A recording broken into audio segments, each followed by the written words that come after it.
એશિયાના સૌથી જૂના અખબાર મુંબઈ સમાચારના ડિજિટલ પ્લેટફોર્મ પરથી હું ચાંદની આપનું સ્વાગત કરું છું. ચાલો જોઈએ આજના મુખ્ય સમાચાર. મુખ્યમંત્રી શ્રી ભૂપેન્દ્ર પટેલ વિશ્વ વિખ્યાત જ્યોતિર્લિંગ શ્રી સોમનાથ મહાદેવના સાનિધ્યમાં આયોજિત કલા દ્વારા આરાધના અલૌકિક ત્રિદિવસીય સોમનાથ મહોત્સવનો આવતીકાલ 24 ફેબ્રુઆરીના રોજ કરાવશે શુભારંભ. પ્રયાગરાજમાં મહાકુંભના ત્રિવેણી સંગમમાં 60 કરોડ 74 લાખથી વધુ ભક્તોએ સ્નાન કર્યું. નરેન્દ્ર મોદીએ આજે મન કી બાત કાર્યક્રમમાં આંતરરાષ્ટ્રીય મહિલા દિવસને લઈને મોટી જાહેરાત કરી છે.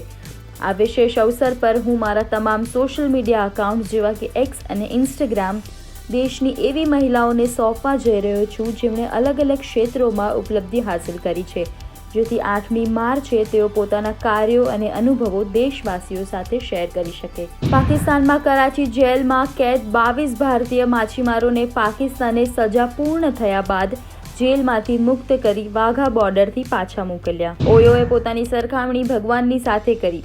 ઉશ્કેરાયેલા લોકોએ બાયકોટ કરવાની હાકલ કરી. અશ્લીલ ટિપ્પણી વિવાદ વચ્ચે યુટ્યુબ સહિતના સોશિયલ મીડિયા પ્લેટફોર્મ પર લગામ કસવા માટે કેન્દ્રએ દાખવી તૈયારી. વારાણસીમાં ભારત પાકિસ્તાનની મેચ પહેલા કરાયો હવન. નરેન્દ્ર મોદીએ 98માં અખિલ ભારતીય મરાઠી સાહિત્ય સંમેલનમાં ફિલ્મ છાવાના વખાણ કર્યા. તમન્ના ભાટિયાની તેલુગુ ફિલ્મ ઓઢેલા 2નું ગઈકાલે ટીઝર મહાકુંભમાં લોન્ચ કરવામાં આવ્યું. આ હતા આજના મુખ્ય સમાચાર. આવા જ બીજા માહિતીસભર વિડીયોઝ માટે જોડાયેલા રહો મુંબઈ સમાચારના ડિજિટલ પ્લેટફોર્મ સાથે.